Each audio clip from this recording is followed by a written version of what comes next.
Suddenly temperature बहुत बढ़ गया है दिल्ली का. For the last 1 week it's too hot. Any problem? पढ़ते हो नहीं यार तुम लोग, प्रॉब्लम कहाँ से होगा हैं? अब पूछने पर ये वाला समझ में नहीं आया. अच्छा, पूछते क्लास के बाद में.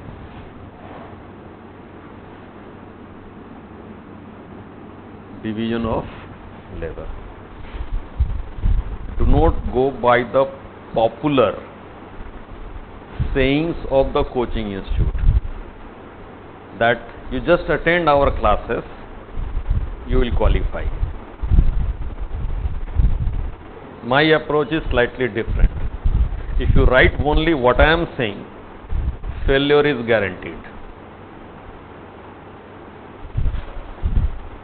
Failure is guaranteed. The reason is whatever I say becomes average, right? And who would give you more marks for an average writing? And they know what I am teaching here. UPSC walas now, they were not knowing 5 years back what I am teaching, but in the last 5 years, since the institute has become popular to an extent for sociology, so UPSC knows what I am teaching. Right? And they will immediately identify एक coaching attend किया है, वहाँ से आके यहाँ vomit कर दिया है. And that will not reflect that you are a thinking being. And you get the marks for being a thinking man, not only a passive recipient of the things. ठीक है? So you must do a lot of self-study. If I am teaching for 2 hours in a day, 4 days a week, 8 hours, you need to do at least 30 hours of self-study. Right? Unless until you do that, you will not be facing any problem. ठीक है? तो ऐसा नहीं यहाँ से class से गए तो उसको बंद करके रख दिया. अच्छा, अब एक ही बार एग्जाम के दिन पढ़ेंगे. Every day you learn something, accumulate that, you will understand also, you will retain also, because there is a big problem of retention. And if you do your bit every day, you will be able to retain more. अब 7 दिन का खाना एक दिन में तो खा नहीं सकते. एक दिन में इतना लेके बैठ गए, बोले कि अब ताकत हो जाएगा 7 दिन के लिए. खाना तो रोज ही खाना पड़ेगा ना. ये खाना ही है. This is a food for brain, right? So you have to eat every day as breakfast, lunch, snacks, dinner, right? So what is division of labour? Right? As we have said earlier, that Durkheim had a methodology to explain any phenomena, and that we have described as Normalian. Right? Normalian. Now this is, the work goes by a long name, Do la division des sociales des travail.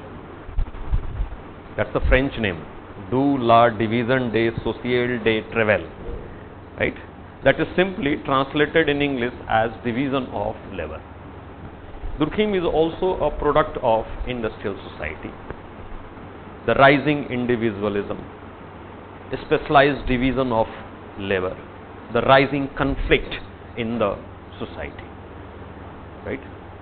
So when he was observing his own contemporary society, he found that due to this specialized division of labor, individualism is growing too much. Right? And in this situation of individualism, like all functionalists, he was also concerned how order is maintained in the society. Durkheim's prime approach is known as functionalist approach, right? The reason for being functionalist is he was concerned about order in the prevailing condition of a specialized division of labor and growing individualism. Right? So he tried to explain that division of labor, but before that he collected what are the existing explanation of division of labor. So the existing explanations were that given by economist or utilitarianist.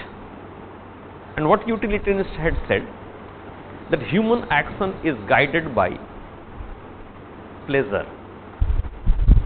Human action is guided by pleasure. A person does those things which brings happiness in his or her life. Utilitarianism has another aspect that says maximum good for the maximum number of people. The two prime components of utilitarian philosophy. One, human action is guided by pleasure, or human being is pleasure seeking, that he tries to bring happiness in the society.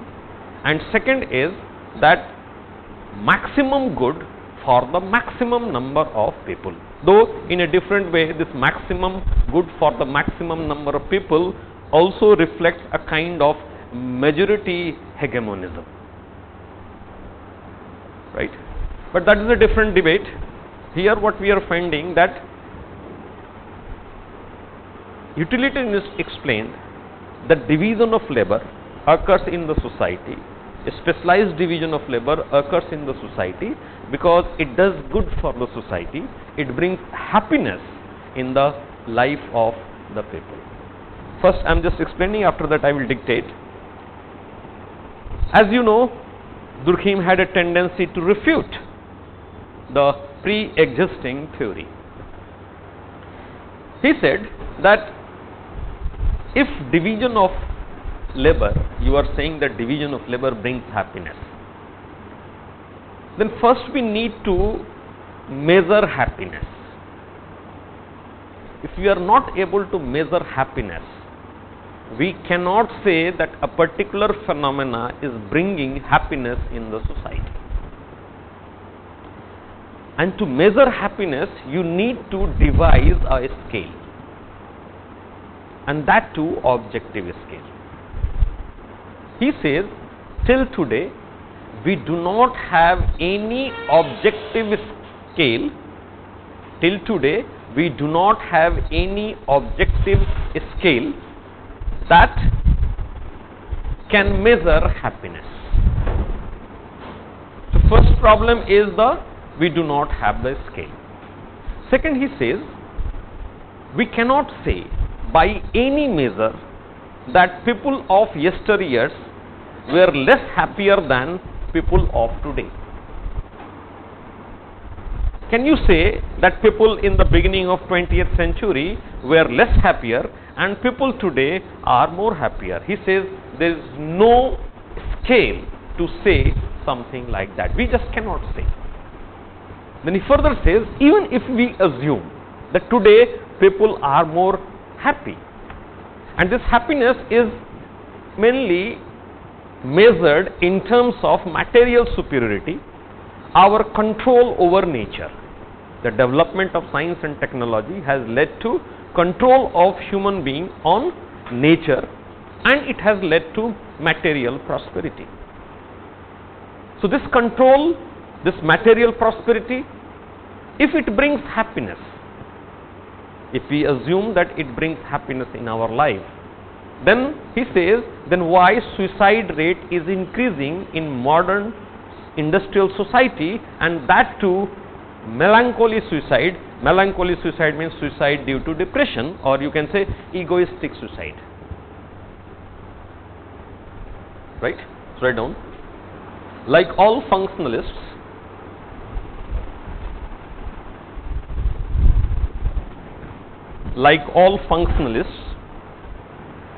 Durkheim's main concern was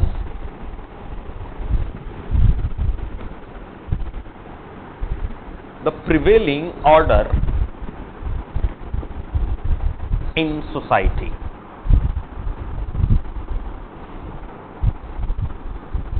The contemporary Western society was capitalist, industrialist, having highly differentiated,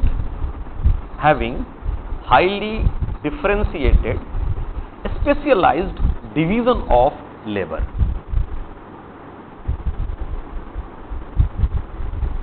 In the situation of extreme differentiation,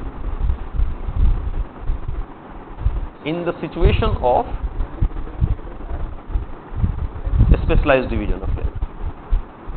In the situation of extreme differentiation, there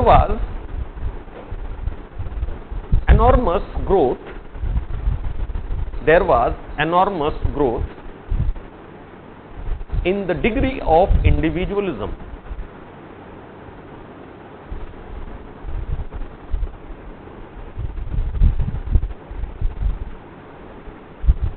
Emile Durkheim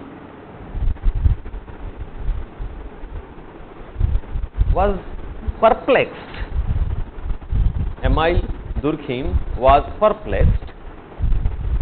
That how in such a situation of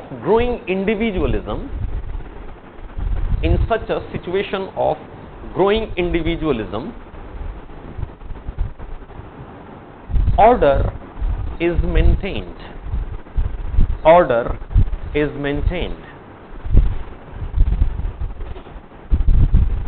Following his methodology,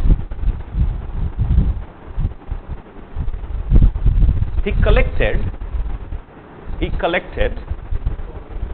his methodology, in bracket Normalian you can write. He collected the pre-existing explanations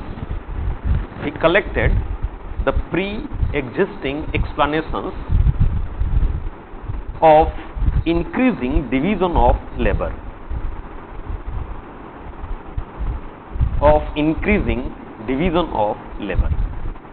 Prior to Durkheim, the most prominent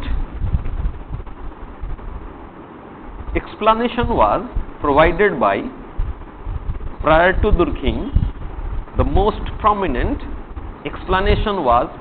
by economists through utilitarian perspective.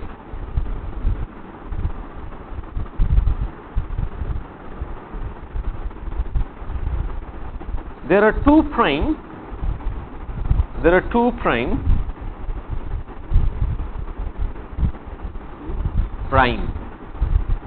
content of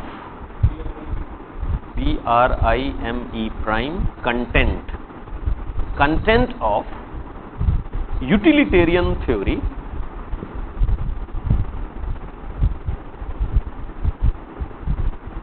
Number one, human being is pleasure seeking.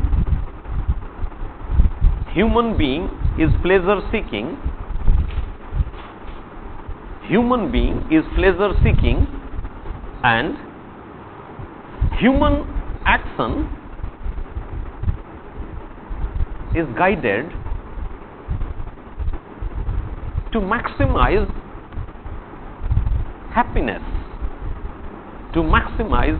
happiness. Second, the greatest good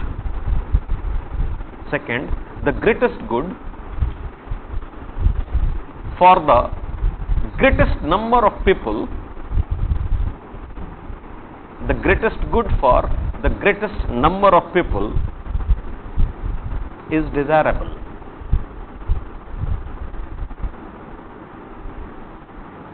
In other words, according to economist, division of labor increases efficiency of production, division of labor increases efficiency of production, and thereby maximizing the happiness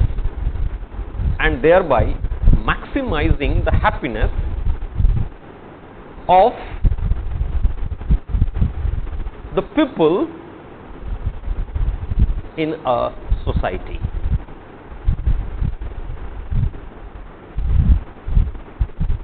Criticizing utilitarianists,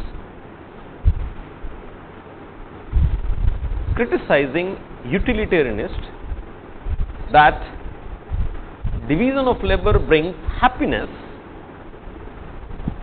criticizing utilitarianists that division of labor brings happiness, Durkheim argued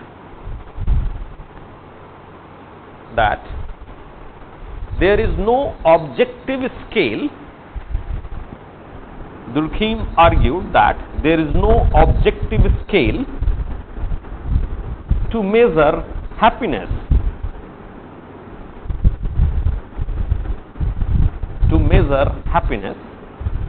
It is not possible.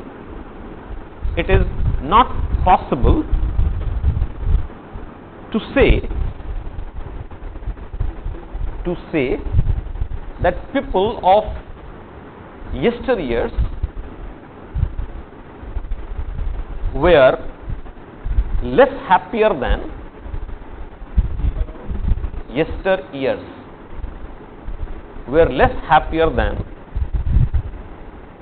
people of modern society.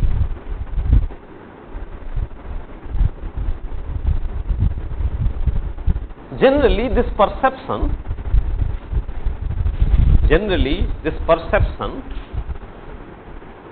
that people living in modern industrial society,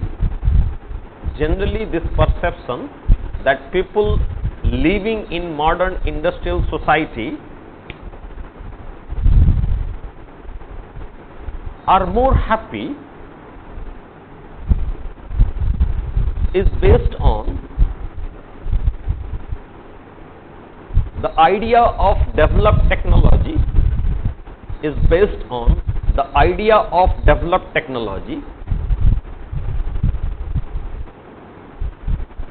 consequent material prosperity,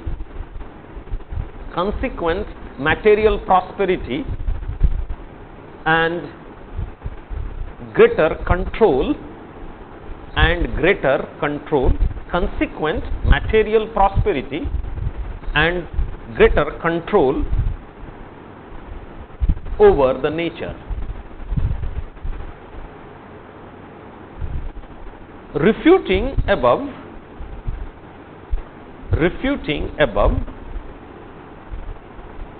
Durkheim says, if contemporary people are more happy,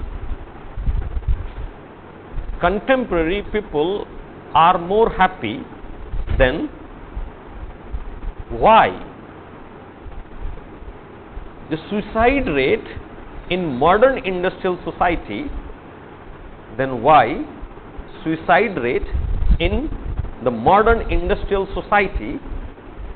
is increasing, and that too mainly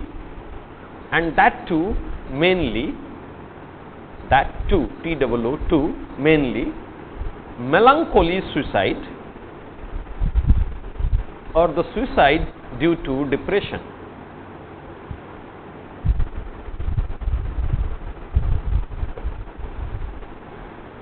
After refuting utilitarian explanation,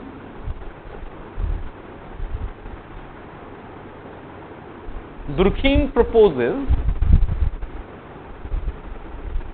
his own one.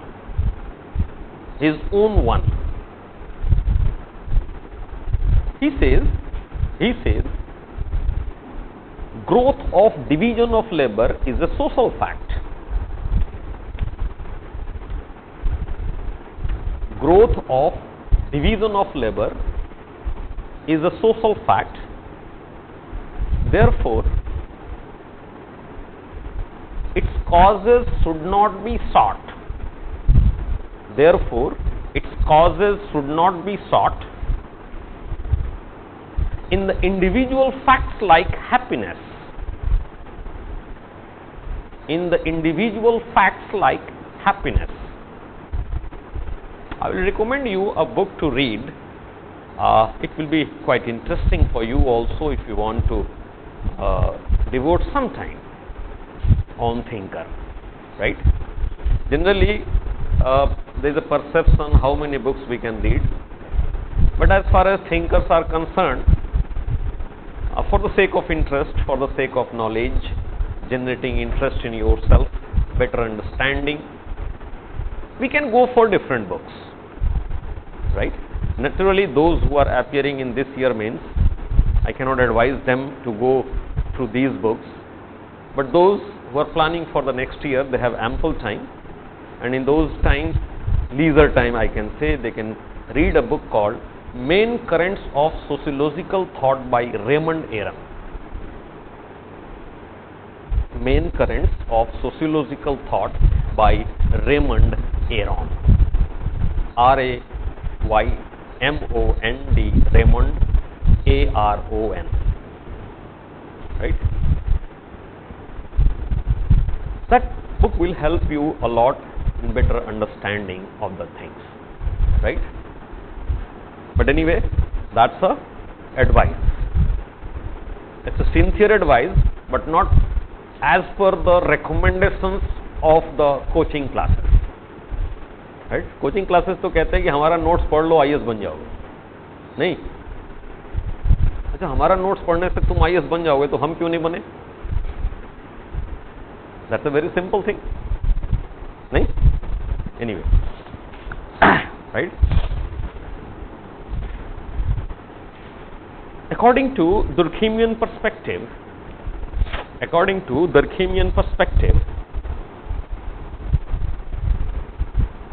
sociologists should see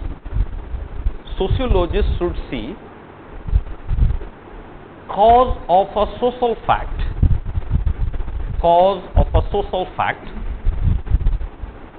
in pre-existing social fact, cause of a social fact in pre-existing social fact, rather in any individual fact.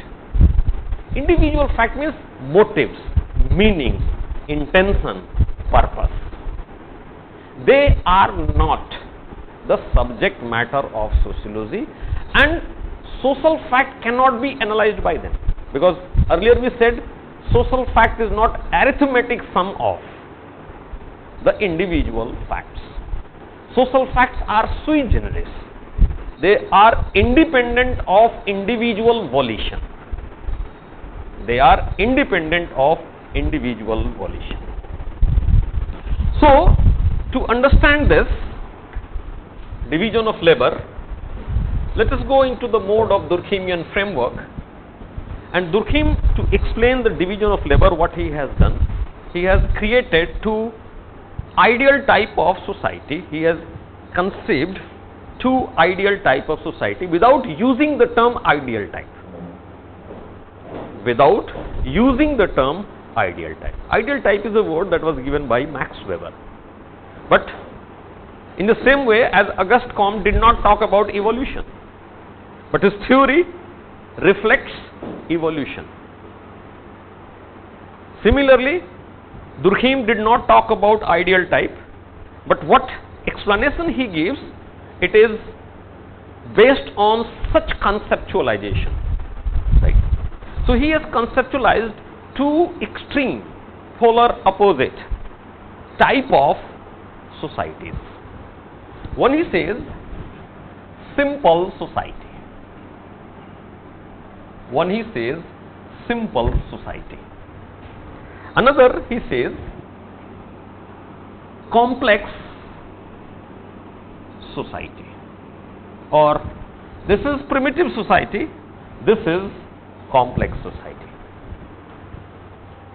Durkheim says that earlier human gatherings were in the form of bands. ED, earliest human gatherings or collectivities were in the form of bands. You know what is band?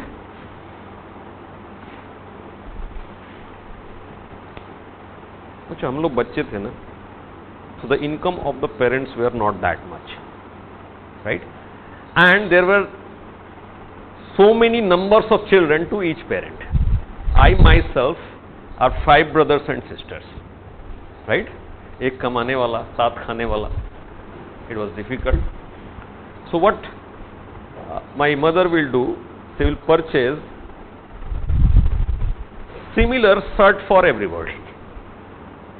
The whole, उत्थान कहते हैं हमारे यहाँ उसको, right? And then on any occasions, ceremonial occasions, religious occasions, we all will wear the same clothes, right? And we would appear like a band party.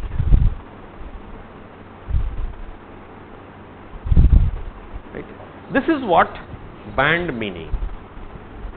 Band means, still when we are in colleges and many friends, they wear exactly same dress.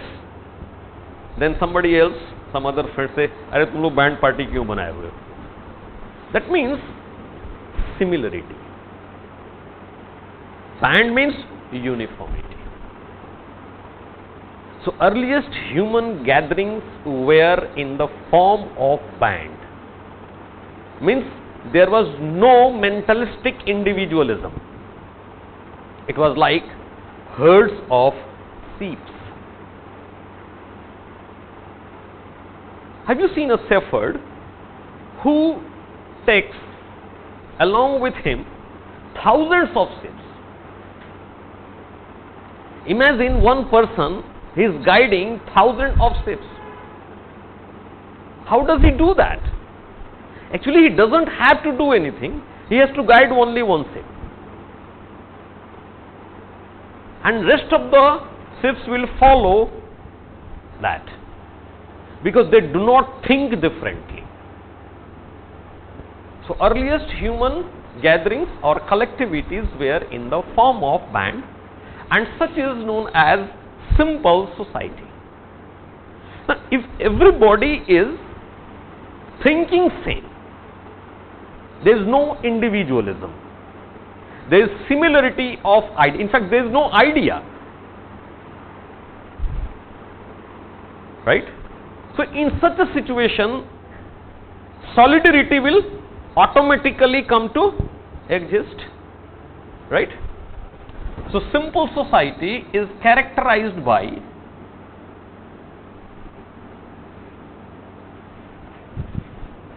a kind of solidarity that is known as mechanical solidarity. Mechanical solidarity.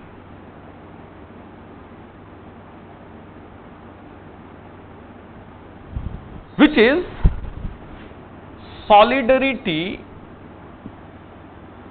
due to resemblance. Due to resemblance.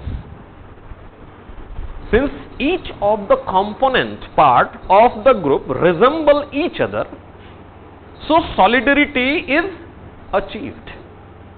If all of us think similarly, in the same way, naturally we do not have to be scared of our group getting disintegrated.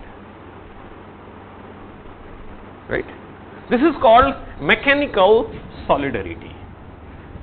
Then further he says that such type of society is characterized by a type of law that is known as repressive law. repressive law. Repressive law means where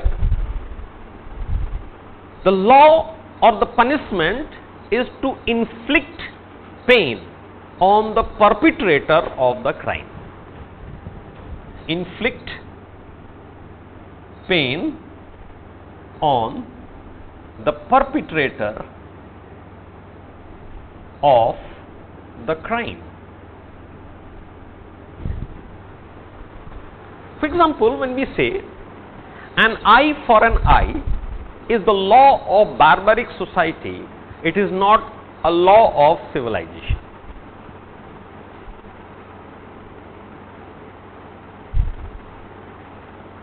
This an eye for an eye is an example of this type of repressive law. Now nowadays there is a Bagpat area in Bagpat is in UP, right? I think the border also of Haryana is there, something. No, it's definitely part of NCR, but it is in UP, right? And in UP, recently, you must have seen in the newspaper that a lower caste boy, he had eloped with an upper caste girl. And the Khap Panchayat has suggested, or they had given the punishment of that person's sister being raped by the upper caste man. And Supreme Court today has said that government must secure the family of these people. Such type of law is the characteristic feature of barbarism, primitive society, or you can say simple society, right? An eye for an eye, and the purpose is to inflict pain on the perpetrator. So the lower caste boy has committed a crime as per the norms of the prevailing norms of the society, and by molesting the sister, what they are getting? They are inflicting pain on the boy. Such law is known as repressive law, right? Second is complex society. It is characterized by a type of solidarity which is known as organic solidarity, which is known as organic solidarity, which is solidarity due to difference. Solidarity due to difference, right? Such type of society is characterized by a law that is known as restitutive law. Restitutive law. Restitution means bringing back to the normal position. Restitution means restore to the original condition. So the purpose of law is not to inflict pain on the perpetrator, rather to reform the perpetrator. So purpose is reformation. And this is a very important guideline for judicial verdicts even in India.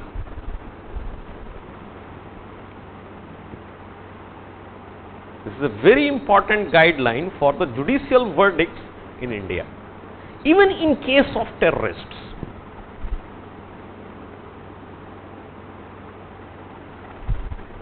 Judiciary scrutinizes whether the person can be reformed or not. And if there is any possibility of reform, then the death punishment can be commuted to the life sentence. There was a case recently today, a person has got leave on parole. Who? He killed his wife. That is known as Nana Sahni murder case.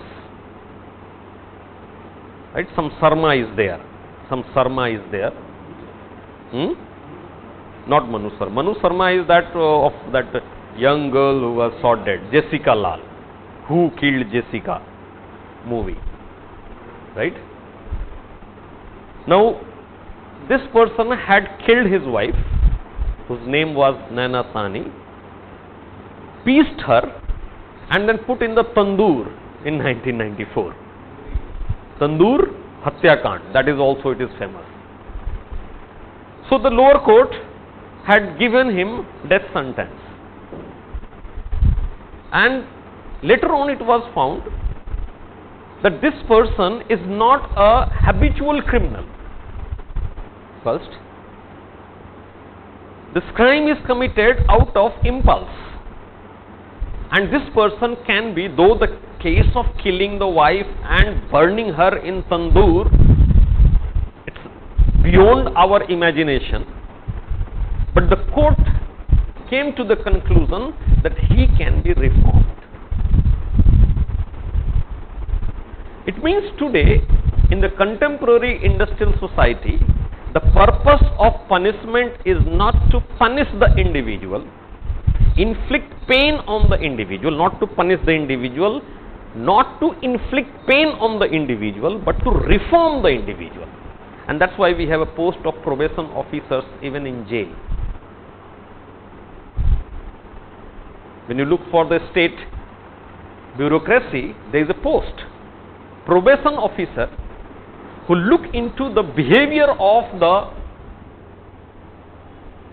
convicts, evaluate them, and then they suggest now he can be released because he is being reformed. So this is reformation. Now issue is, how does this simple society changes into complex society? That means how mechanical solidarity changes into organic solidarity, and that is why this is called growth of DOL or division of labor, and the pre-existing explanations we have refuted. Right? Now, if you look at this growth of division of labor, Durkheim gives a different explanation. Durkheim talks about, or he coins two concepts. One is known as physical density or volume density. Right?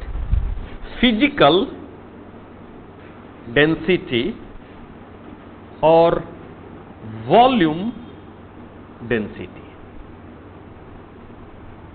First is physical density or volume density. Right? And the second one is known as moral density or dynamic density.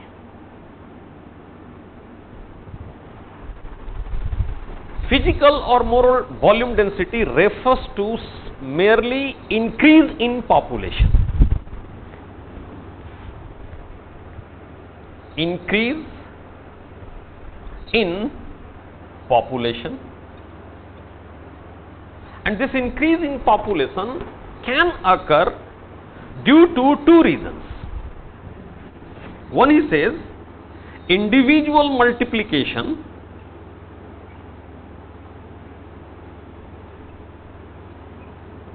which in population theory terminology we call it natural growth of population. Right? Population studies, the term that is used is known as natural growth of population by procreation. Right? Second is coming together of groups who were previously not connected, who were previously not connected or previously unknown to each other. So there are two methods. This is called immigration. It may be immigration, right? Through migration, that is also population increases. Dynamic density means two different groups coming in contact with each other. This is also what is the meaning of dynamic density. Population will increase by individual multiplication or coming together of the groups who were previously known to each other. Both is increasing population, but the second case is along with volume density is known as dynamic density.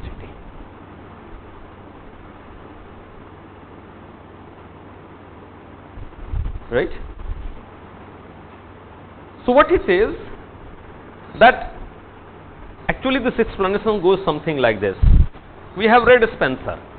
We cannot use Spencer in Durkheimian explanation because Durkheim was critical of Spencer's evolutionary approach. Right? Now suppose, as we have said, there is a group who is dependent on resources in a locality. And what Spencer had said that both biological and social aggregates are characterized by progressive increase in size. Right?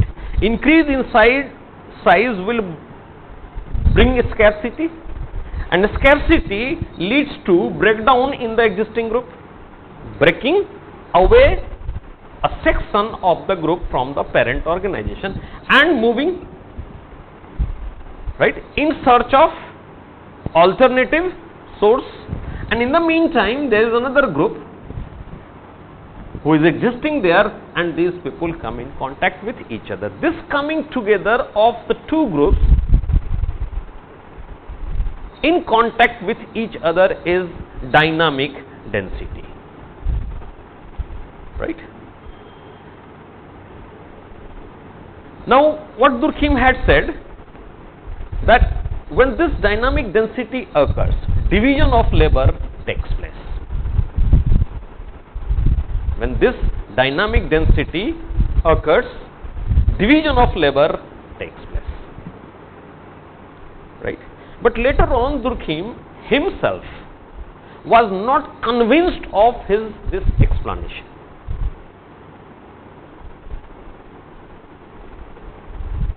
He was himself, because everything was getting reduced to the statistical explanation. Volume density and dynamic density are nothing but statistical phenomena. We are talking about numbers. Number is a statistical phenomena. So he says that's not the correct explanation. Now there are two things which need to understand here. One, what happens when this dynamic density occurs or the two groups come in contact with each other? You must have heard the story of frog in the well.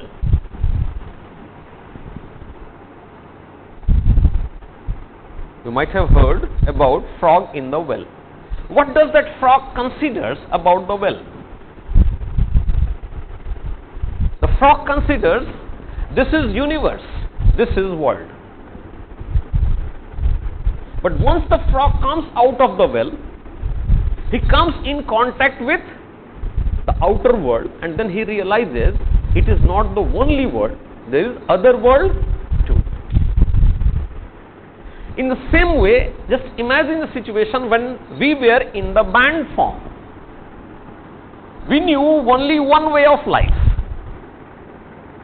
A group, earliest human group, was in the band form, and this group considered the group itself as its universe. It was unimaginable on the part of the members of the group that some other groups also exist, or there is some other way of life. Are you getting this? But once that group comes in contact with the other group, this contact becomes a source of knowledge.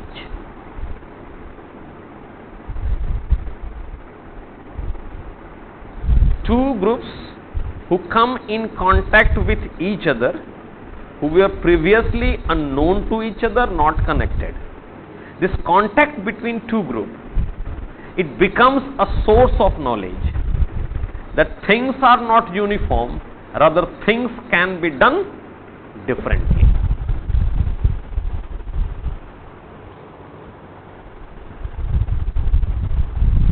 Are you getting it? Right? Means this dynamic density becomes the source of knowledge for division of labor. But if it is explained on the basis of these statistical facts, it will be against the social fact approach of Emile Durkheim. Why? Because Durkheim says division of labor is a social fact, and it should be explained on the basis of pre-existing social fact.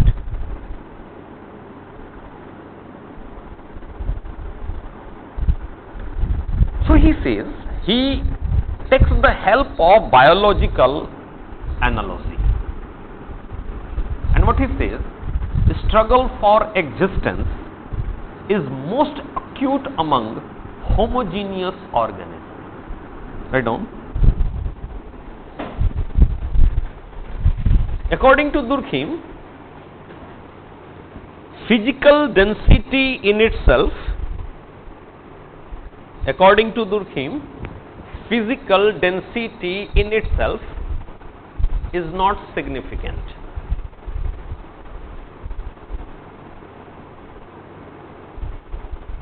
It becomes important. It becomes important when it gives rise to moral or dynamic density.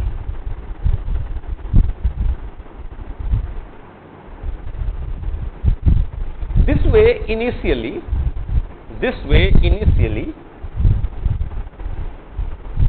Durkheim explained growth of division of labor,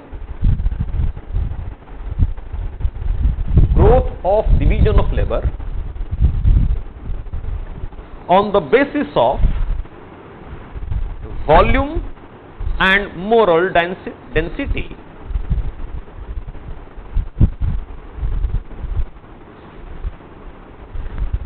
Durkheim soon realized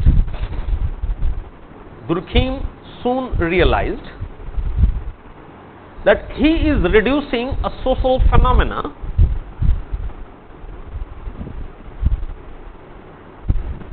to some statistical facts,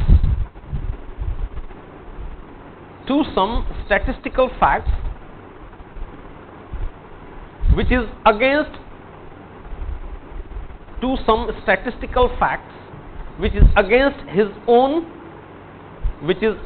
his own methodological approach.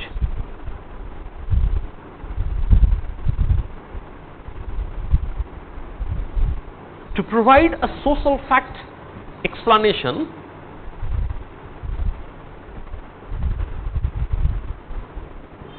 he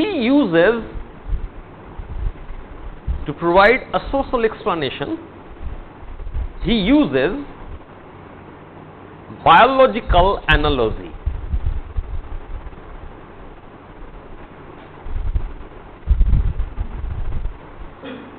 He argues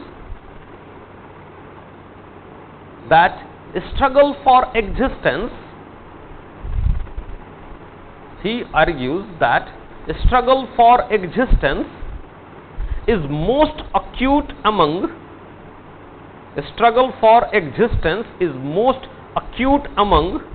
homogeneous organism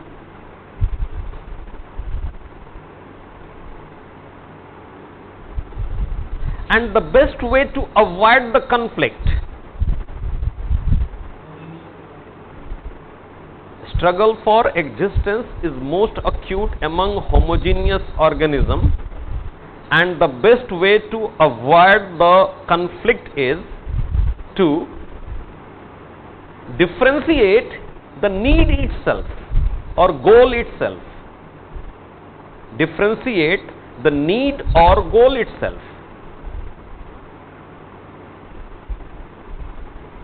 The contact between two societies or groups acts as a source of knowledge.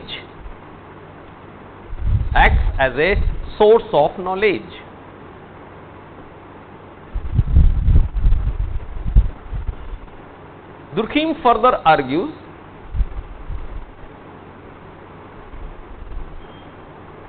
a soldier desires bravery.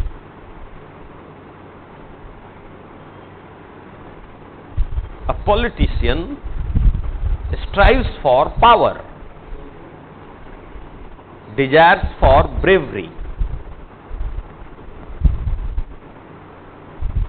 A politician strives for power. A scientist for scientific renown.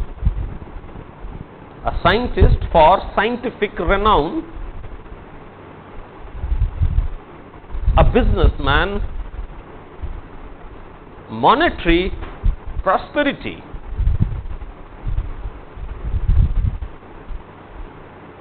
Since the goals are different,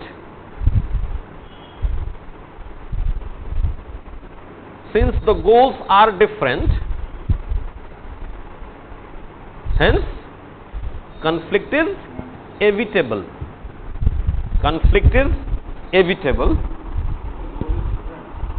So conflict is evitable. It can be done away with. No conflict will occur. And therefore, organic solidarity in society.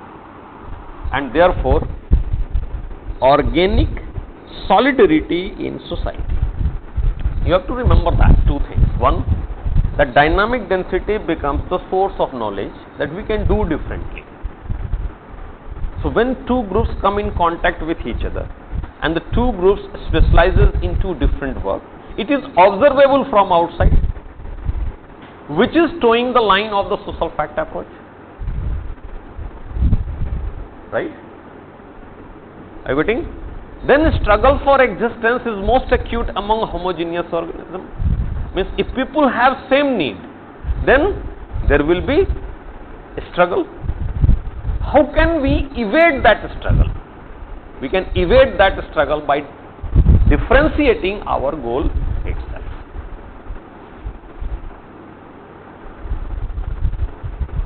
Are we getting it? Right. Then he had explained now that how we achieve the organic solidarity. And industrial society is characterized by that organic solidarity. Means industrial society should be peaceful, right? There should be perfect amity in the society. There should not be any conflict in the society. But during Durkheimian period, industrial society was characterized by prevailing rampant conflict between capitalists and the working class.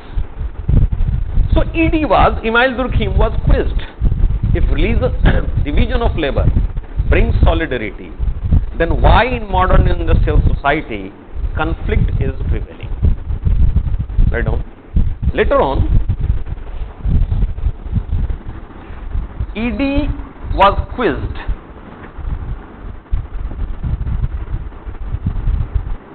for his concept of organic solidarity,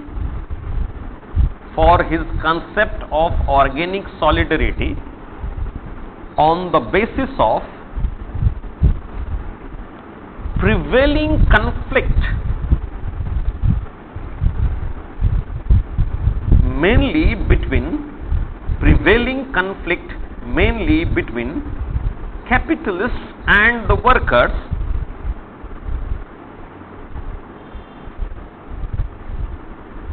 in the industrial society.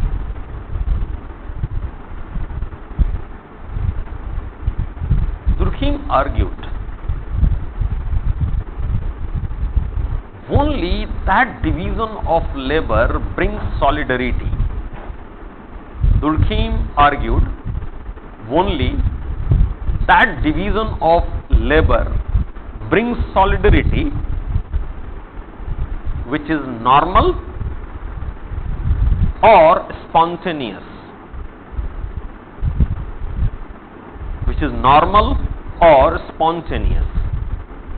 Forced and anomic division of labor,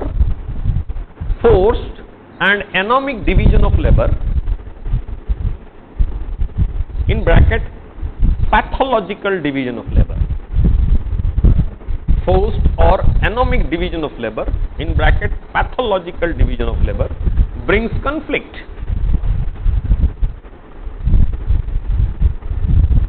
So what is this normal division of labor and what is this forced, anomic or pathological division of labor? Right? Normal division of labor means spontaneous, on the basis of requirement. Right? What is the meaning of that? The meaning can be understood by this example which cannot be written in the answer sheet. Suppose I am working, I am not the owner of this institution, this organization. Sociologically speaking, this is not institution, this is organization or association. And I have a class, we have a classroom of 60 students. By all means, one can address maximum 60 students for the time being, hypothetically assumed. I cannot increase the size of the classroom, right? Like Wajiram. I have heard that 400 people attend the classes. 5. Right. 450 is minimum. Okay. Right.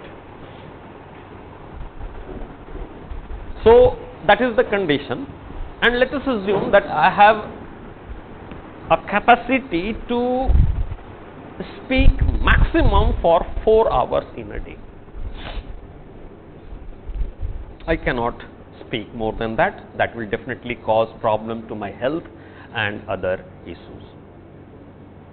It means I can take care of 120 students, 2 batch in a day, 5 days in a week or something like that. Now suppose the number of students increases in the class, in the organization, and now we need a 3rd batch. Then the owner of the organization comes to me and says, "Sir, see, we have got more people, more sources of revenue, which is good for organization. I am also worried about your health. If you wish, you can do the 6 hours of classes. If I say no, I cannot take more than 4 hours of classes." Then he will say, "Give me, sir, permission to appoint another good teacher of sociology." And by this amicable arrangement, another teacher is appointed. And then, because of increasing syllabus, also new knowledges also, change syllabus also, he says, "Okay sir, you choose first paper or second paper. One teacher will be teaching first paper, another teacher will be teaching second paper, and we will mutually agree. Okay, I am good in first, you are good in second. So, on the various criteria, there is a division of labor. Such kind of division of labor is known as spontaneous division of labor, means need based. Now imagine the second situation. The situation is that the director of the institution is thinking, Praveen Kishore is taking classes of all the 120 students of full syllabus. So any day he can separate.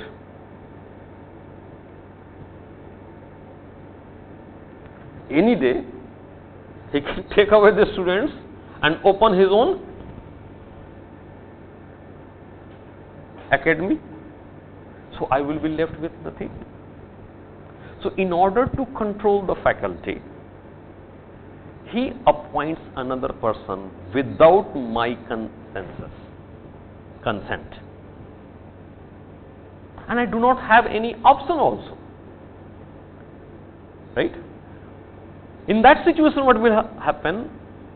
That first, the person who is teaching will require less time for training because he has to teach only first paper or second paper. And secondly, the owner of the institution or the director of the institution will have a greater control over the faculty. It will be very difficult to separate and establish a new academy on the basis of teaching only a few topics in sociology. Such type of division of labor is known as abnormal, anomic, or forced division of labor more appropriately.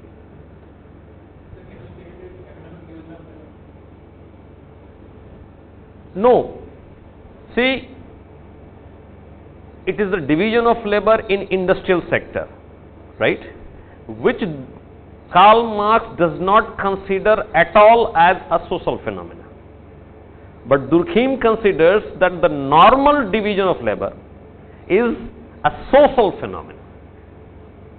Even this economic division of labor, if it is normal and spontaneous, it is social. Are you getting it? There is nothing wrong with the economic division of labor. If you look at the Marxian analysis, he says the sole purpose of the economic division of labor is to reduce the wages and control the workers.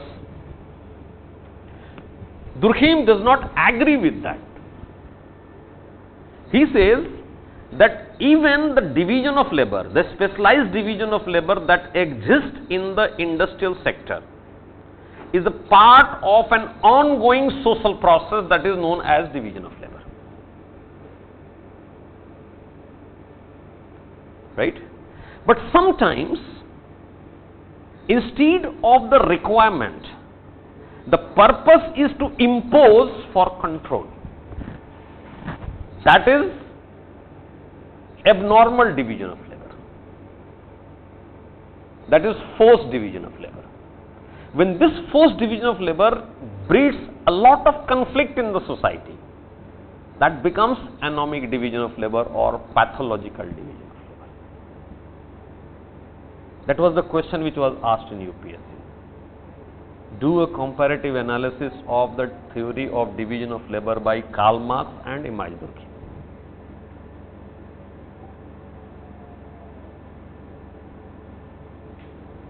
Karl Marx has considered the division of labor existing in the industrial sector in all its form as anomic, as coercion.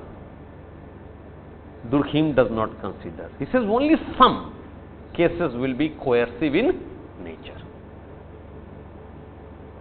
Are you getting it? Right? So what he says, that if division of labor is forced, forced means coercive, not as per the requirement, not as per the requirement. For example, there is a requirement with us. By taking 4 hours of classes, evaluating so many papers, I don't get time for self-study. There is a requirement.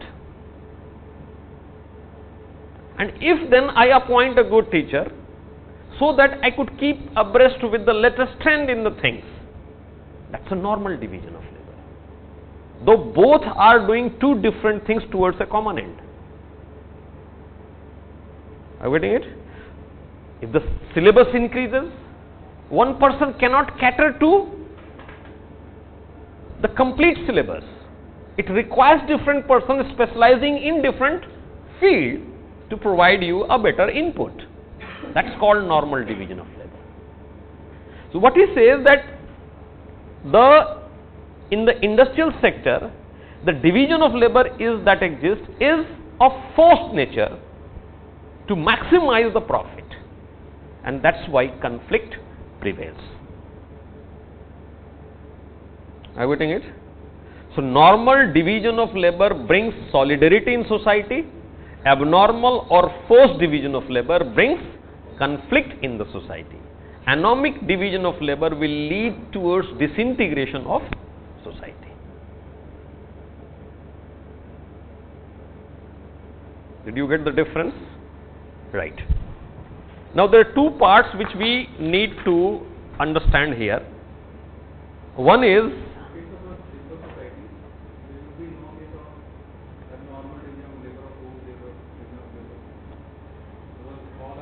because profit motive is not there.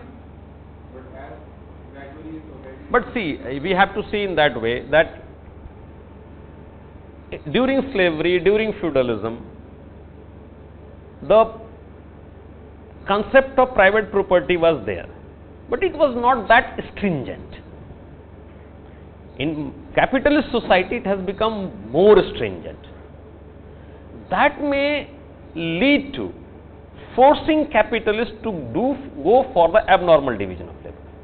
But there is no such catalyst during ancient period and feudal period to go for an anomic type of division of labor. So, see, simple society and complex society, don't see them as a static package. As I said earlier, there are two ideal types. So you will find even in modern society both the phenomena, even in simple society both the phenomena. Right? Prevalence of one type over the other, that is the feature that we have to understand. Are you getting it? Right. So now we talk about this repressive law and restitutive law. Why this is characterized by repressive law, why this is restitutive law, and secondly, the human explanation of crime and punishment. Right?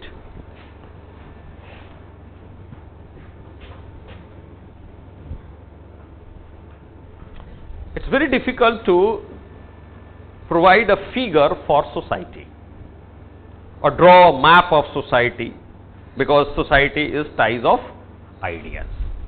But still I am trying to represent it. This square is representing a simple society, a band, right, where we have only one group and all people are same. There is no difference if you look at here different part. But if you look at the complex society consists of multiplicity of groups. Multiplicity of groups within a group. So that can be represented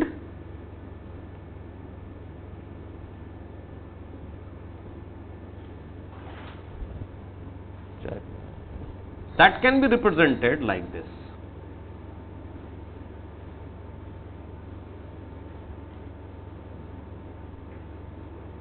This is a group, and within this group there are multiple groups.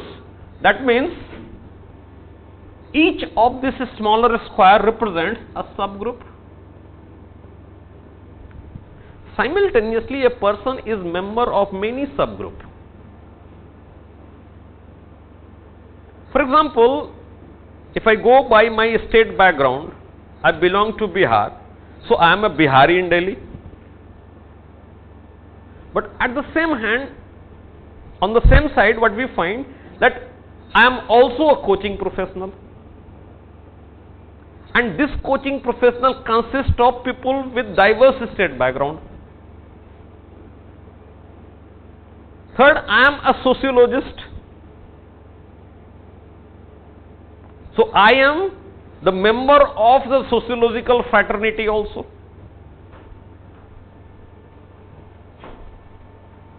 So what we are finding here, it will be very difficult to represent, but for simplicity I have drawn this simple diagram.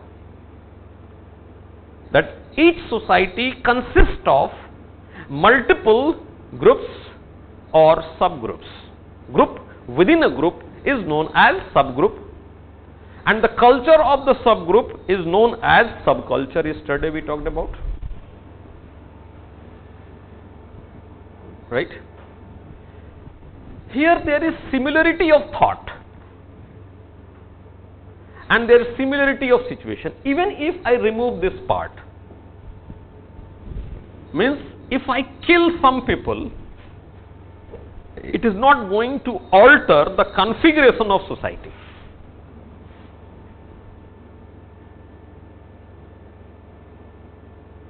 All are same. So few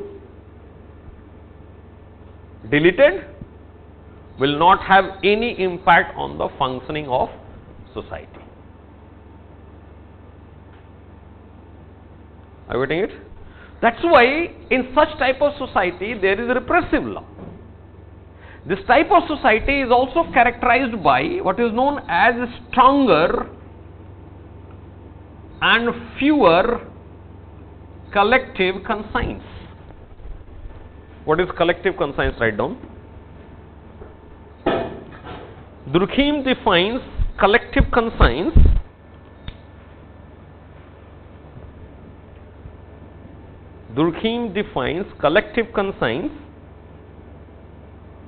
as the body of beliefs and practices, beliefs and sentiments.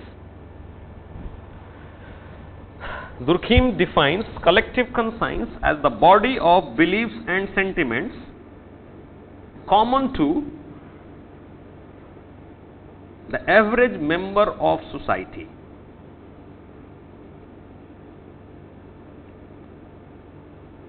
It is a social fact. It is a social fact.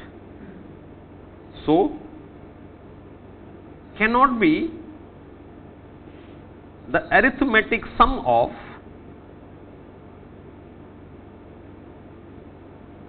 individual consciences.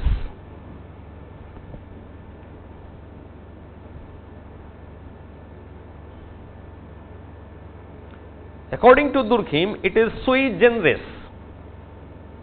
One collective conscience give rise to another collective conscience.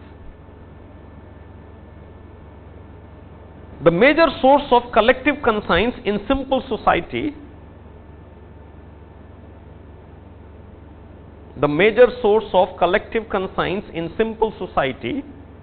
is religion.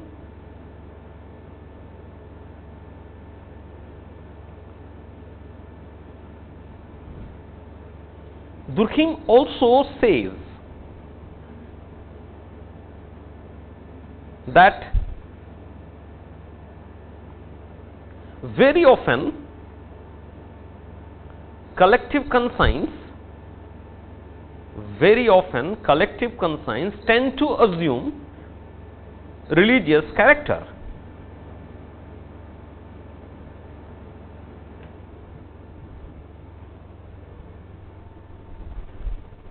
In simple societies,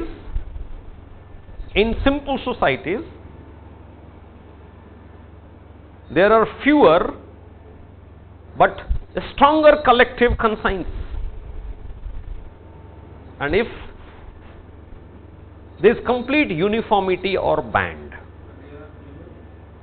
and stronger collective conscience, right? So in a band there will be only one collective conscience, and the collective conscience will be the unity of the group. Now, you can explain this from a different perspective. There are two basic needs of human being. One is biological need and second is need of security. Second is need of security.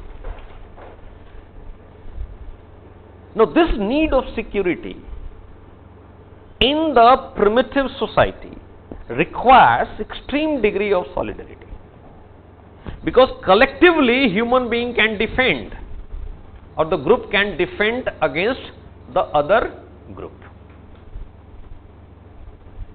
Otherwise, all have to work. So, what is the most important need? That is the solidarity, unity of the group.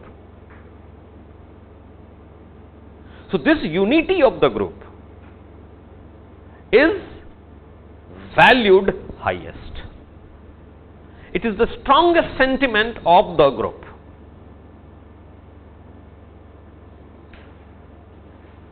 Sacrifice your life, but never deceive your group.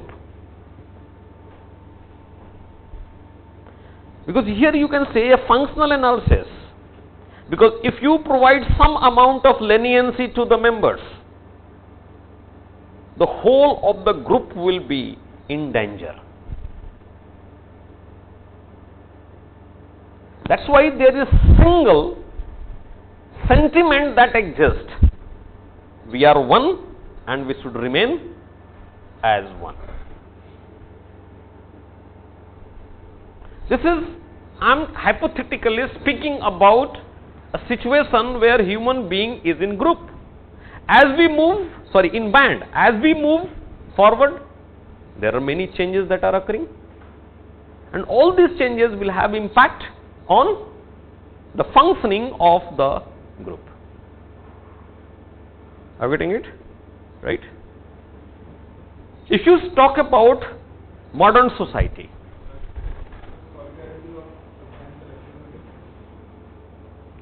ये sense of solidarity जो है, that is the collective conscience. Unity, sense of unity. That is collective conscience. Conscience of the group. What group values maximum. Right? So, in simple societies, there is fewer. In band, there will be only one. Right? But strong collective conscience. Why strong collective conscience? Because it is shared by all the members of the society equally.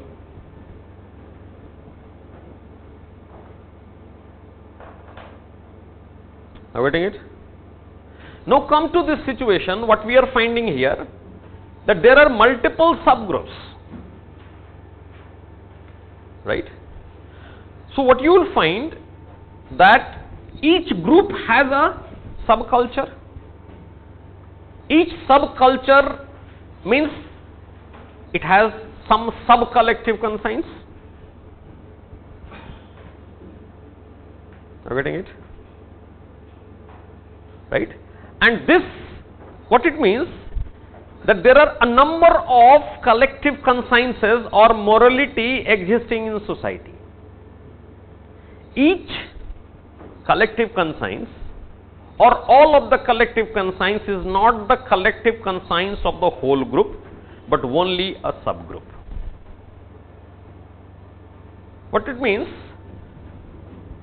There will be some belief and sentiment of this group, we can say C1 or CC1, CC2, CC3 and ... CCN. Right? Now here we am saying CC1, CC2 because all of these have a different sentiment regarding something. Now these two groups may also form a single group, which we can say C dash, CC dash, go on doing various permutation and combinations. Right? It means there are large number of feeling or perception of what is right, what is collective conscience, what is the sentiment. right? But all of them is not shared by all the members of the whole group equally, rather by a subgroup. So Durkheim says, majority of the collective consciences in the modern society is not the CC of the whole group, but only of a subgroup. Right? Majority of the collective consciences,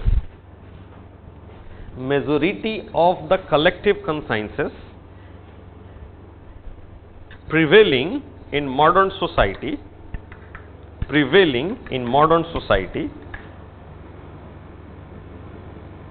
is beliefs and sentiments only of a subgroup, not of the group as a whole, not of the group as a whole, not of the group as a whole, right? Now what may happen here, you will find that what one group considers as right and what other group considers as right may be mutually conflicting.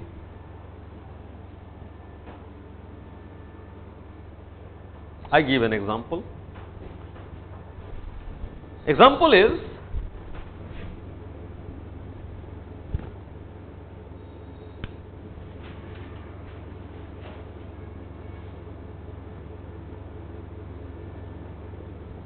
suppose there is this group of professionals who are engaged in the human medicine research, right?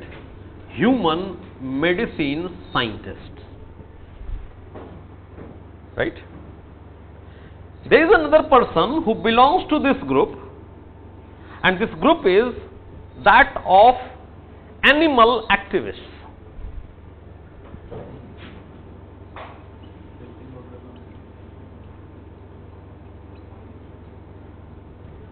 Right? The group of animal activists, they believe that every life is important. Right or wrong? Right or wrong? They are right in themselves. They have a belief. Belief means which cannot be questioned. My belief means it cannot be questioned. I believe that every single organism, animal is important, its life is important. There is another group who considers life of chicken is not that much important, but chinkara is important. What's wrong? They have a logic. They want to maintain the biological diversity. Chinkara is gradually becoming extinct. Endangered species. They have their own logic explanation and they believe it to be right. So animal activists say it is unethical on the part of the human being to inflict pain on animals for researching a medicine that is beneficial only for human being. Because when you test a medicine, it costs life also. It may endanger the life of the person on which it is tested or the animal on which it is tested. It inflicts pain. For example, if you are doing research for cancer and you want to test a medicine, vaccination, and you are doing the research on mice, then naturally they will also undergo pain because that bacteria is injected. They will develop cancer. Cancer causes a large amount of pain. Right? So, it is unethical, unjustified from this animal activist point of view to inflict pain on animal for a research that is at all not helpful for that animal. And there is absolutely nothing wrong in that.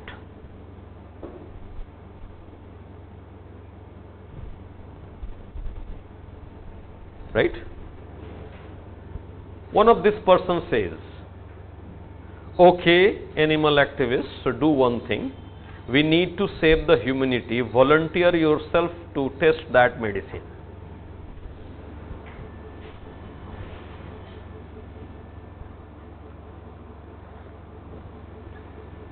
They will fled away immediately.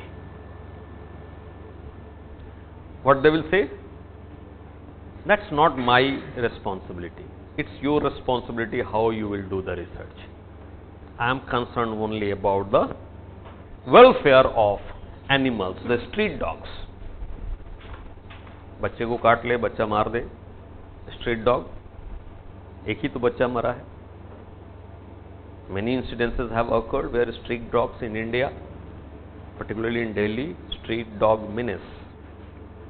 Recently, one street dog had mauled a small child of 2 months old or something like that. Right. It means what? There are two systems of sentiments and beliefs, two collective consciences which are mutually opposing.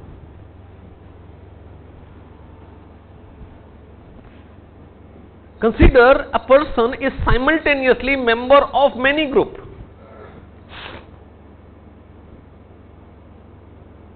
I am a member of a family, and the family rule says women are subordinate. But as a sociologist, as a feminist, I have a different thinking. Women should enjoy equal status in comparison to men. That's a major source of conflict within the family itself. That's not only in my mind. Rather, it will be a source of conflict in the society. It will send a confusing signal in the society.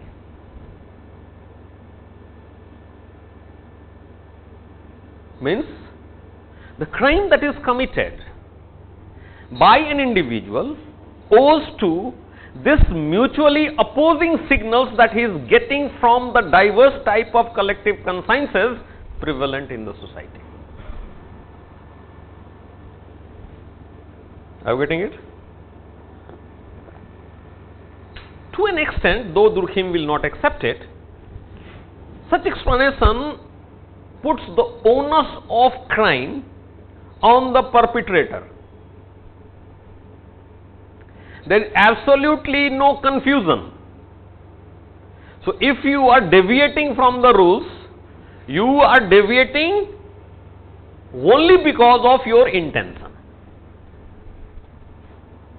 So, you should be punished, though Durkheim does not accept it. Here in this situation, what we are finding? A person, suppose a person is violating a collective conscience, that is the collective conscience of the whole group. Punishment will be the strictest. But if he is violating the collective conscience only of a group or subgroup or some subgroup, it has to do with the confused signal that is prevailing in the society. Means, the onus of crime shifts from the intention of the perpetrator to the structure of society. Are you getting it?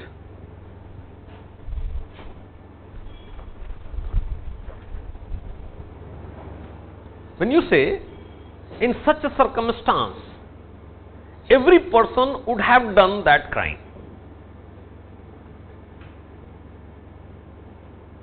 Means, the onus of responsibility lies with the conditions, not the person's intention.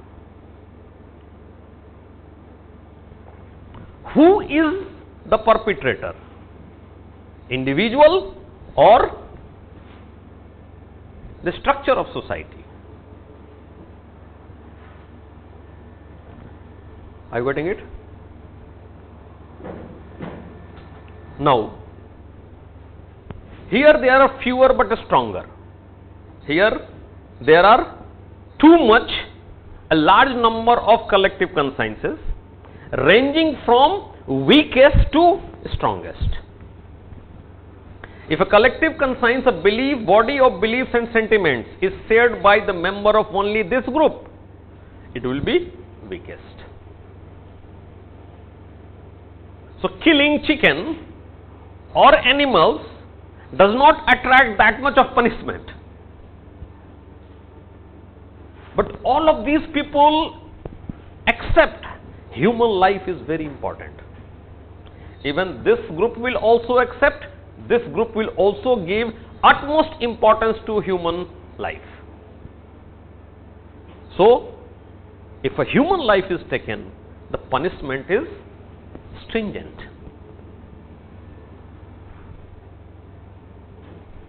Are you getting it? Is it clear now? Right? So, here what happens, what we are finding here, the kind of law is more of restitutive nature.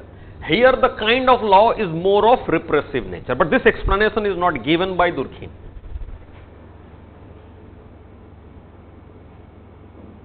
Because Durkheim does not consider intention at all as of significance in sociology. Rather, Durkheim tries to give explanation of a social phenomena socially.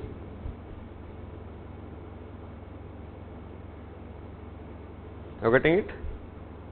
So, what he says, he talks about crime and punishment.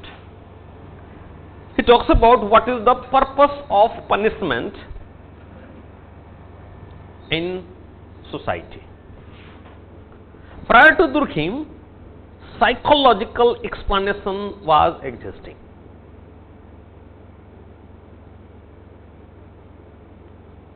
What psychological explanation was? That crime is committed purely due to the intention of the criminal. There were biological theory also. There were psychological theory also. For example, Lombroso, he had said certain physical structure, certain type of physical structure is responsible for a person to commit crime. They are habitual criminal. Like in in USA, up to a few decades ago, the color was considered as a ingredient of criminality. Blacks are by nature criminal. Later on it was found that it has nothing to do, as we said yesterday, Merton, that it has nothing to do with the black color. Rather, it has to do with the lower class status of the blacks, which is responsible for the crime.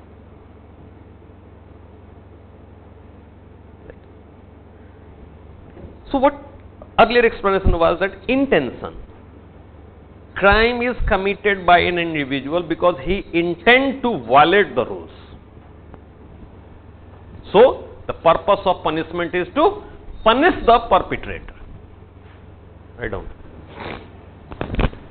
Crime and punishment, give heading and write down. Prior to Emile Durkheim, crime was explained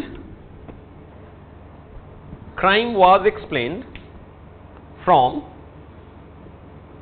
biological and psychological point of view. Biological and psychological point of view.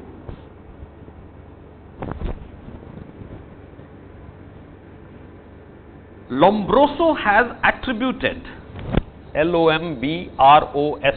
Lombroso, Lombroso has attributed biological characteristics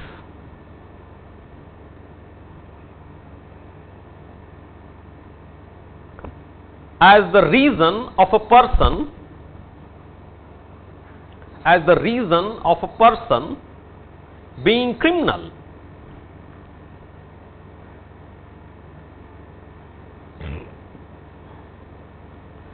Psychologists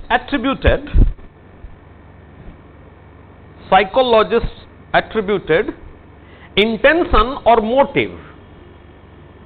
Psychologists attributed intention or motive as the reason behind criminality.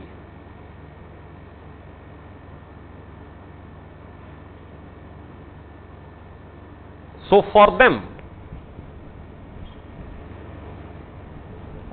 purpose of punishment is to punish the perpetrator. The purpose of punishment is to punish the perpetrator. Purpose of punishment is to punish the perpetrator and deter the other members of the society. And deter the other members of the society. If one is punished, then other people become scared of, they fear of that punishment.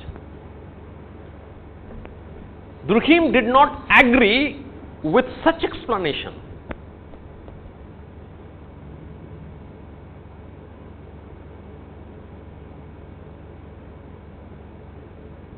He argues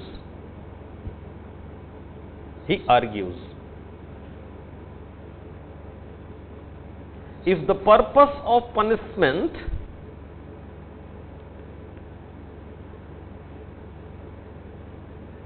is to punish the intention of the individual, is to punish in bracket intention of bracket close individual, then there is no difference between a robber and a murderer. There is no difference between the robber and the murderer. So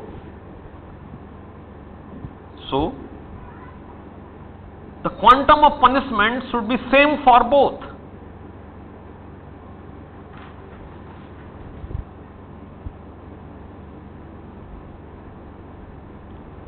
Which does not occur.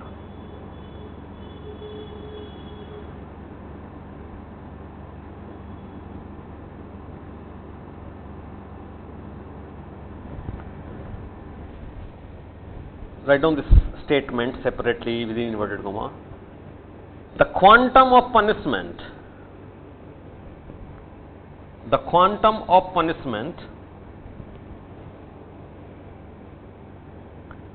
is not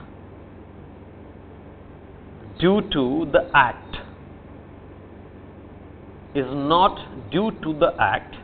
but according to the outcome of the action.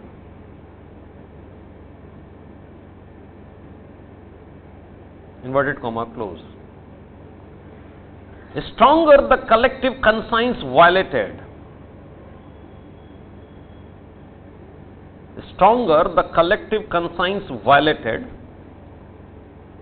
harsher is the punishment as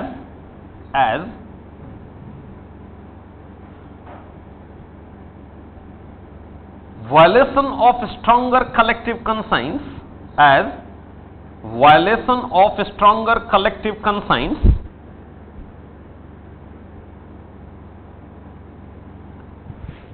yields, yields, yields deeper wound to the society, deeper wound to the society, which needs more time for healing, more time for healing. Right?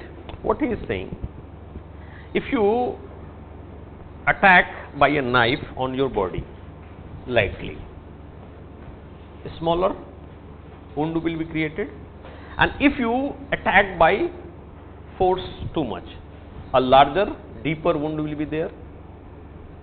So, this is what happens when collective conscience is violated, the belief and sentiments are violated. If a stronger belief is violated, it will have a deeper wound. To heal the damage done to the collective conscience, you need something more. If there is a lighter wound, shallow wound, it will require less healing. Right? So, stronger the collective conscience violated, deeper is the wound, so larger is the quantum of punishment. Another thing we had said, it is not the action which is punished, but the outcome. This, for a long time, I had not been able to understand it, but I could understand it only when Pramod Mahajan died. Right? That time it struck in my mind. Pramod Mahajan was sought by his brother Praveen Mahajan. Pramod Mahajan was a BJP leader in 2006 or 7. And when he was sought at, for 7 days he was alive. Only after 7 days he died. Right? So, FIR, the first day the FIR that was lodged, it had a mention of IPC 307, Indian Penal Code 307. He shot 6 rounds, 3 or 4 bullets pierced Pramod Mahajan's body, and then he went and surrendered. See, the action is same. He did something, then surrendered. He was put behind the jail, put behind the bar. So, first day the FIR that was lodged, it was lodged under the provision of Indian Penal Code 307, that is attempt to murder. And for the 7 days this person remained behind the bar, and the doctors from around the world came, they tried to save the life of the Pramod Mahajan, but ultimately after 7 days he was not saved. So, when I was reading that news, then they came, the FIR section has been changed from 307 to 302, murder. Murder, attempt to murder, maximum punishment is 7 years. Murder, minimum punishment is 10 years. I was thinking, what did Praveen Mahajan do? And he shares my name also. What did Praveen Mahajan do in between? And I found he did nothing. What he had to do, he did in the beginning itself. So, if the action was to be punished, the first day itself the FIR would have been lodged under IPC 302.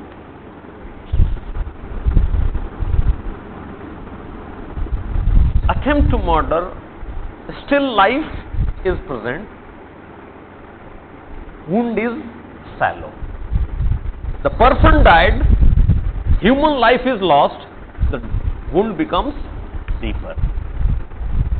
So, the punishment, the quantum of punishment is proportionate to the outcome of the action.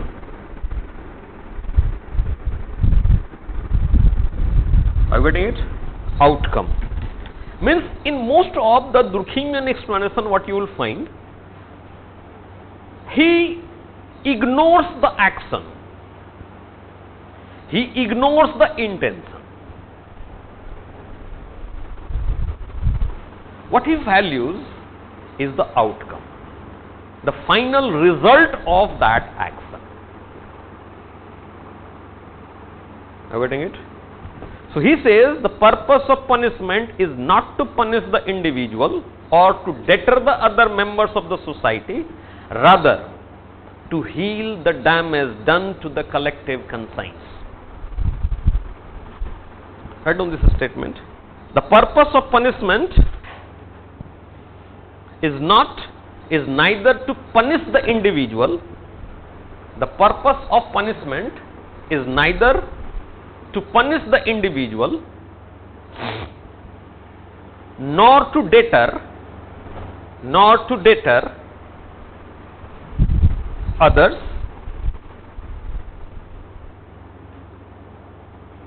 but to heal the damage done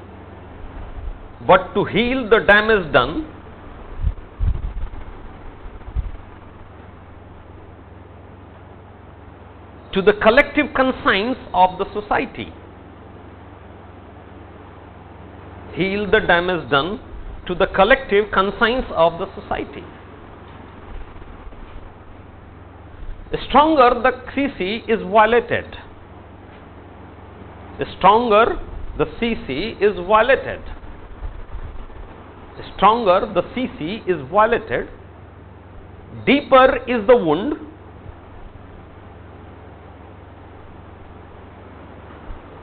larger is the punishment. Larger is the punishment. Weaker the CC violated,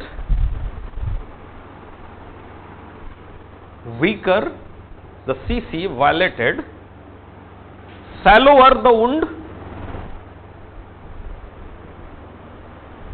lesser is the quantum of punishment. Lesser is the quantum of punishment. Lesser is the quantum of punishment. Are you getting it? Right? So, here you see entirely different analysis of Durkheim.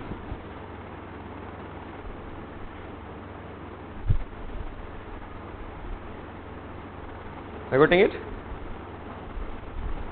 Then what he had said, all the phenomena, we have read suicide, we read division of labor, and we read this crime. All these three phenomena,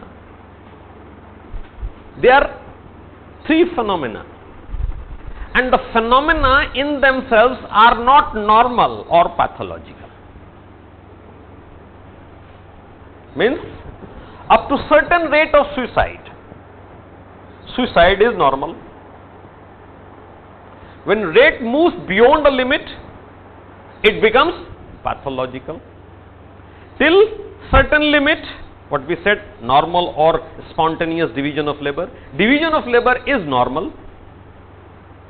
Similarly, up to certain level, crime is normal. Means what is normal, what is pathological is not defined by the nature of the action. Rather, the consequence of the action, the consequence of the rate. Right? Means, if the consequence is functional, good for the achievement of solidarity in society, it is normal. But if the consequences are detrimental for the solidarity of the society, unity of the society, it is pathological. So, pathological stage is referred to as a diseased stage. As we had said about the vaccination, certain amount, the presence of certain amount of pathogens are beneficial for us. Why? Because it helps building immunity. It is functional for our body. But presence beyond a limit, we move into a disease stage that becomes pathological. So pathogens in themselves are not pathological or normal. Bacteria is not pathological, but the amount of bacteria is normal or pathological, good or bad for us. Right? Write down. If you come across the short notes on the normal and pathological phenomena. The concept of normal and pathological phenomenon, the concept of normal and pathological phenomenon by Emile Durkheim is an attempt to compare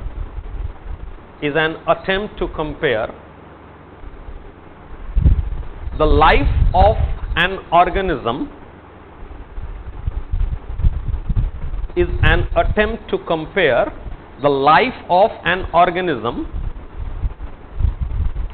particularly human being, with the life of society.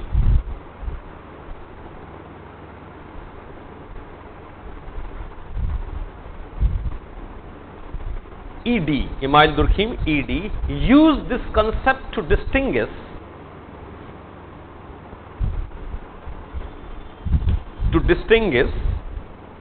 a healthy society,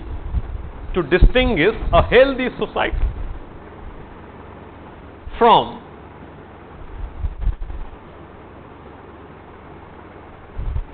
that of a morbid society. Morbid, M-O-R-B-I-D. Morbid means dying. Morbidity means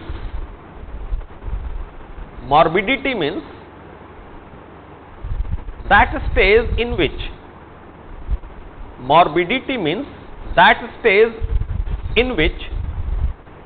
the functioning of society is impaired.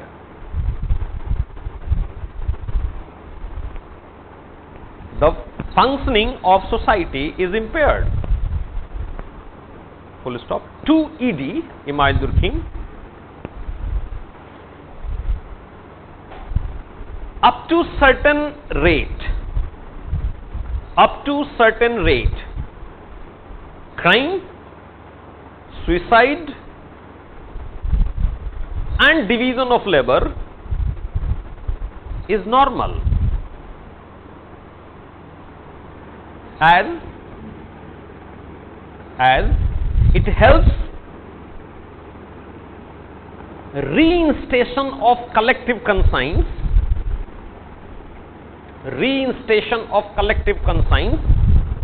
and therefore bringing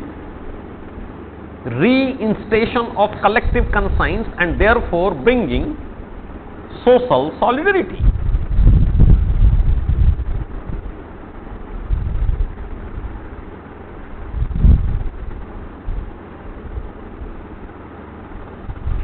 Right? While explaining normality,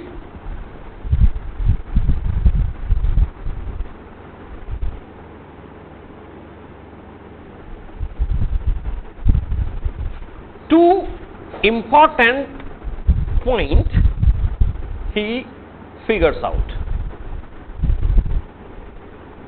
Number one, the presence of the phenomena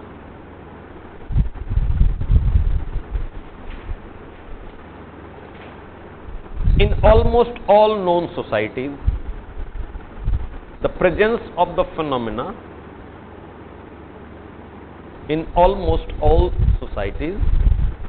and second, the consequences as functional or dysfunctional.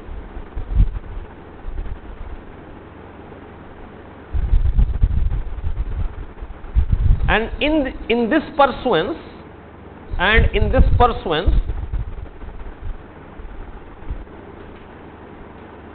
he finds rate as important.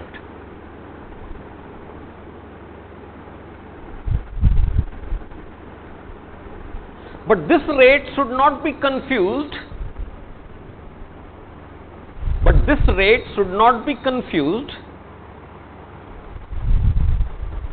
With absolute numbers. This rate should not be confused with absolute number.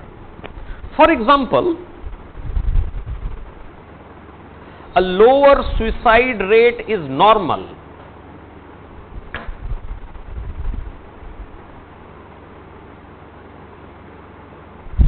In pre-industrial society,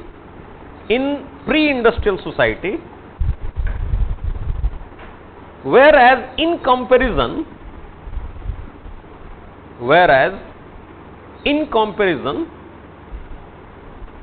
a higher suicide rate is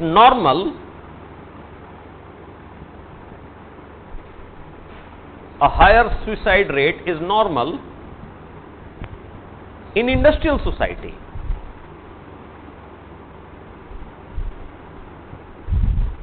And this is true also for crime and division of labor.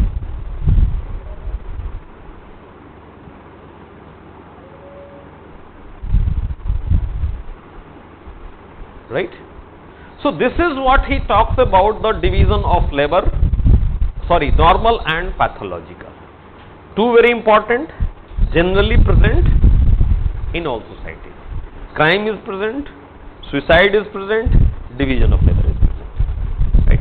But this presence merely is not for normality or pathology. There one mistake that people do, what they say, that what is against the collective conscience is pathological. Right? You will be coming across many other students who have studied in other coaching institutes, and you will come across this particular explanation in their notes. Don't confuse with that. An act in itself is not normal or pathological, whether it is as per the collective conscience or whether it is against the collective conscience. Criminal activities are always against collective conscience, but crime is normal. Are you getting it? So never write that normal means as per the collective conscience. You have to remember this. Are you getting it? So this is about the normal and pathological social phenomena. Tomorrow we will be taking on religion. Right? Thank you.